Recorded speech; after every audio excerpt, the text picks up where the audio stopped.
नमस्कार, मैं साहुल पांडे और आप बने हुए हैं बिहार के साथ। बात बिहार चुनाव की करेंगे।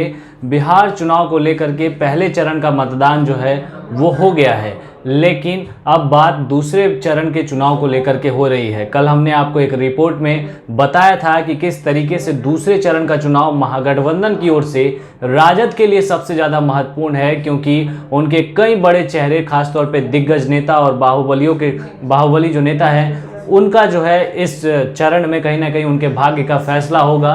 साथ ही साथ आज जो है हम आप लोगों को एक रिपोर्ट के जरिए ये जानकारी देने जा रहे हैं कि किस तरीके से एनडीए खेमे से जो दूसरे चरण का चुनाव है वो खास तौर पे जदयू के नेताओं के लिए, यानी जदयू के लिए और नीतीश कुमार के जो प्रत्याशी हैं उनके लिए तो जो दूसरा चरण है वो बहुत ही ज़्यादा महत्वपूर्ण होने वाला है। ये दूसरा चरण इसलिए भी महत्वपूर्ण बन जाता है क्योंकि एनडीए की तरफ से जो सबसे ज़्यादा प्रत्याशी इस वक्त उतार रहा है जो पार्टी दूसरे चरण में, वो जदयू ही है। 115 सीटें उसे मिली हैं और इसमें से 43 प्रत्याशी जो है जदयू के इस बार दूसरे चरण में लड़ रहे हैं। और इसमें सबसे बड़ी बात यह है कि खासतौर पे इसमें नए चेहरे हैं। ऐसे में जदयू के लिए ये जो दूसरा चरण है वो बहुत ज़्यादा महत्वपूर्ण हो जाता है। इस रिपोर्ट से ज़रा आप समझिए। 3 नवंबर को बिहार चुनाव 2020 को लेकर दूसरे चरण का मतदान होगा। जिस तरह से दूसरा चरण का मतदान राजद के लिए महत्वपूर्ण माना जा रहा है, वैसे ही जदयू के लिए भी दूसरा चरण परीक्षा की घड़ी है। एनडीए की ओर से जदयू के सबसे ज़्यादा उम्मीदवार उतर रहे हैं। ऐसे में सीटिंग सीट बचाने के लिए दूसरा चरण जदयू के लिए बहुत महत्वपूर्ण है। गौर करने वाली बात है कि एनडीए गठबंधन के तहत जदयू को 115 सीटें मिली हैं।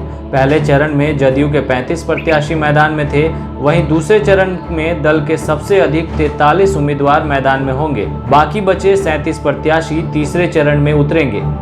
इनमें कई पुराने दिग्गज नेताओं की अगली पीढ़ी मैदान में है, यानी जदयू ने बड़ी संख्या में नए लड़ाकों को मैदान में उतारा है और उन पर दांव खेला है।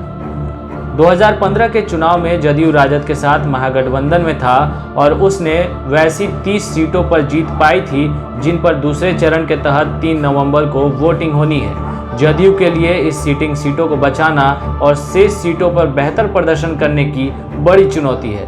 इस दल की सीटों में शिवहर, बेलसंड, फूलपरास, कुशेश्वर स्थान, बेनीपुर, हायाघाट, कुचायकोट, हथुआ, जीरादेई, बरहरिया, महाराजगंज, एकमा, वैशाली, महनार, विभूतिपुर, हसनपुर, चेरिया बरियारपुर, तेघड़ा, मटिहानी, नाथनगर, अस्थावा, राजीनगर, इस्लामपुर, नालंदा, हरनौत और फुलवारी शरीफ शामिल है। 19 नए प्रत्याशियों को जदयू ने इस बार मैदान में भी उतारा है, जो दूसरे चरण में ही अपना किस्मत आजमा रहे हैं। नालंदा सीट से श्रवण कुमार हैं, जबकि हथुआ से राम सेवक सिंह मैदान में हैं। इसके अलावा पूर्व केंद्रीय मंत्री अली अशरफ फातमी के पुत्र फराज फातमी, हरियाणा के राज्यपाल सत्यदेव नारायण आर्य के पुत्र कौशल किशोर भी मैदान में हैं। जदयू ने दूसरे चरण की अपनी 43 सीटों में से 19 पर नए प्रत्याशी उतारकर एक बड़ा दांव खेला है।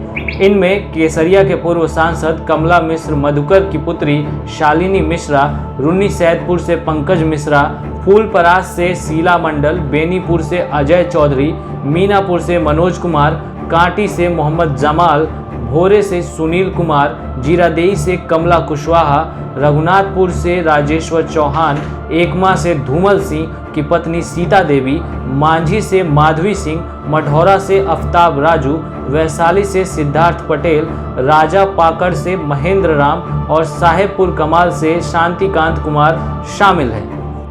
यानी कि कुल मिलाकर कहें तो इस बार का जो दूसरे चरण का चुनाव है वो जदयू के लिए खासतौर पे ये तय करेगा कि कितनी सीटें अगर वो लेके आता है, तो ये सिर्फ उसके लिए चुनाव में अच्छा प्रदर्शन करने के लिए दूसरा चरण महत्वपूर्ण नहीं है, बल्कि चुनाव के बाद जिस तरीके के समीकरण अगर एनडीए सत्ता में आती है तो फिर उसमें जिस तरीके के समीकरण बनेंगे, यानी कि बीजेपी और जदयू के बीच जिस तरीके का सत्ता का संतुलन बनना होगा वो भी दूसरा चरण ही तय कर देगा। यानी अगर जदयू अच्छा परफॉर्मेंस करती है तो अगर सरकार उसकी बनती है तो उसमें फिर से नीतीश कुमार बड़े भाई की भूमिका में होंगे, यानी एक बड़े लीडर के भूमिका में नज़र आ सकते हैं। लेकिन अगर सीटें कम होती हैं तो कहीं ना कहीं जैसे कि कयासें लग रही हैं कि बीजेपी पिछले दरवाजे से कुछ और कर सकती है, वैसी भी स्थिति बन सकती है। ऐसे में दूसरा चरण जो है वो जदयू के लिए खासा महत्वपूर्ण हो जाता है।